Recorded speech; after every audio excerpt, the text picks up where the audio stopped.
and welcome to a very special edition of Living History. I'm Carol Taylor. Today we're going to turn the tables for this show and talk about the life and times of Ted Goldsborough.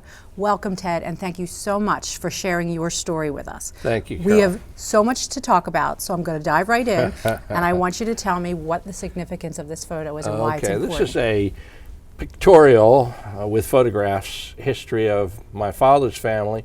And the reason I thought it would be interesting to start with this is if you're going to talk about your life, it's nice to be able to see who your ancestors were. So I recommend this kind of a chart or some other charts that we have in our next image. And some of these you can get off of the internet. You don't have to buy them. They're usually free. That helps you organize your family. So by listing each family individual, it kind of is an organizational chart? Yes. And if we're talking about your parents and where they were from and when they were born and your grandparents, it's handy to have it all down. Wow.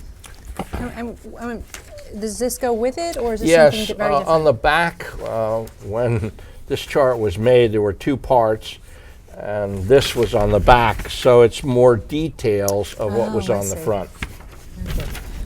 And who are these people? Well, I thought that if you're going to talk about my life, who am I, where did I come from, nature versus nurture. These are my parents, my mother and my father, and my sister and me. There aren't too many pictures of my father because he was usually the photographer. Oh, I know that feeling.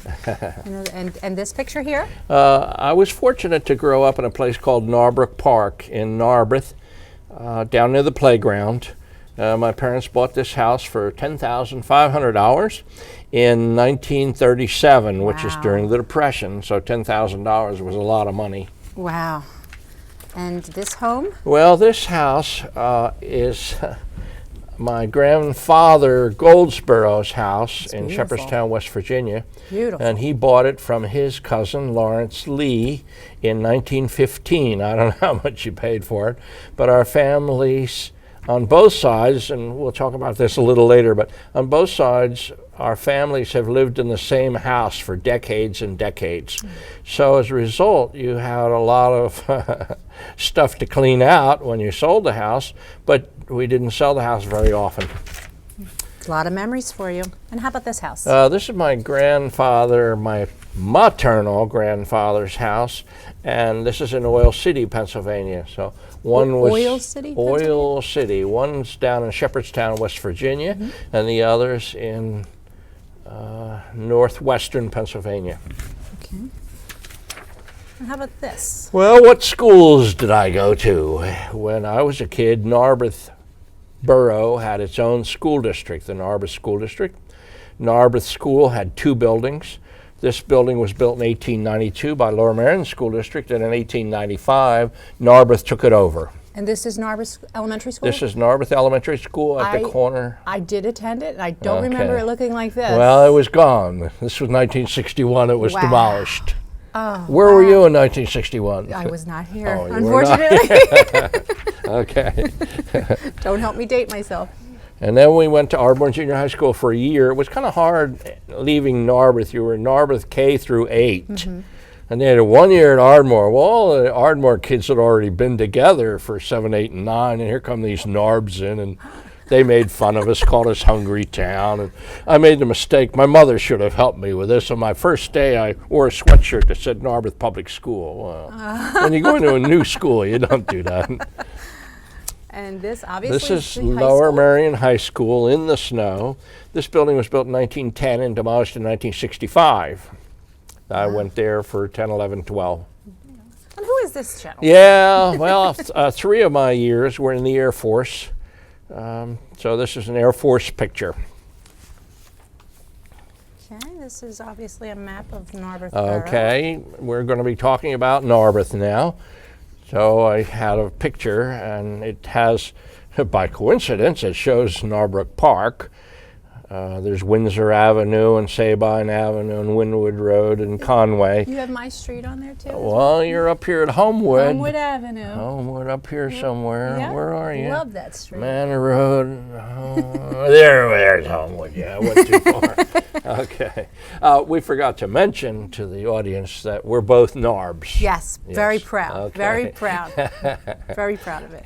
And also that you were my English teacher. Oh, I At Lower forgot Merion, about that. yes. That's why you speak so well. That is, and I have a degree in elementary and special ed as well. So thank you for that. In 1942, the relative beginning of World War II for America, I don't know who, but somebody got the idea of assembling a lot of people in Narberth to thank the military people from Narberth. And this was a symbolic flag that was hung from, I guess, the telephone poles about the military. And you have thousands of people. I put in yes. another picture. Oh, look at this picture here. Wow. This is at the corner of Haverford and Forest, and the mobile station where I later worked. It used to be Torchiani's and then Jim O'Brien's and then Richard's too. But they set up a platform. It was a good place to assemble people.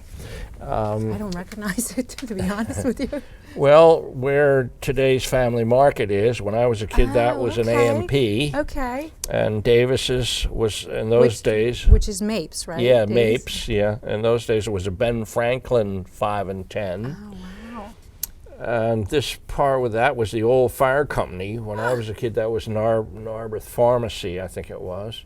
And then on the other side is where a YMCA was, and Carter's and Kerner's markets. And Goodness. Okay, so wow, this- how they've evolved in Narberth. it shows Tell us kind of about the this main picture. street of Narberth with snow on it. And this, by chance, my father happened to have taken this picture. There was an impressive building on the left here, and that was the YMCA in the old days, and these stores were not in front. There were some old store windows down in the bottom of this building. Beautiful architecture. Yes, it is. And if you look today, you can still see the very tip top of that building. No Yes, kidding. still there. Really? Yeah. Oh, tell us about this one. This There is we the go. Narberth Fire Company, and it was on Forest Avenue, the second building in after the YMCA. When I was a kid, on the second floor where the awnings are in this picture, was what was called Elm Hall, because Narberth was originally called Elm. Right. And there was Elm Station for the train station. But when we Boy Scouts used to practice civics, the Borough Council met upstairs here, and we would shadow the borough people. And you can see the old-time fire engines. I don't think any of those are auto cars. They're like Simplexes and LaFrance's, American LaFrance. Wow. And this I know. Okay, the Narberth movies with the old marquee. We used to go there. You pay a quarter for a matinee. Now I remember $1. Okay. And you'd get quite a show. It would last a couple hours. You'd have a cartoon. You'd have the newsreel, black and white newsreel, and then you'd have the feature film.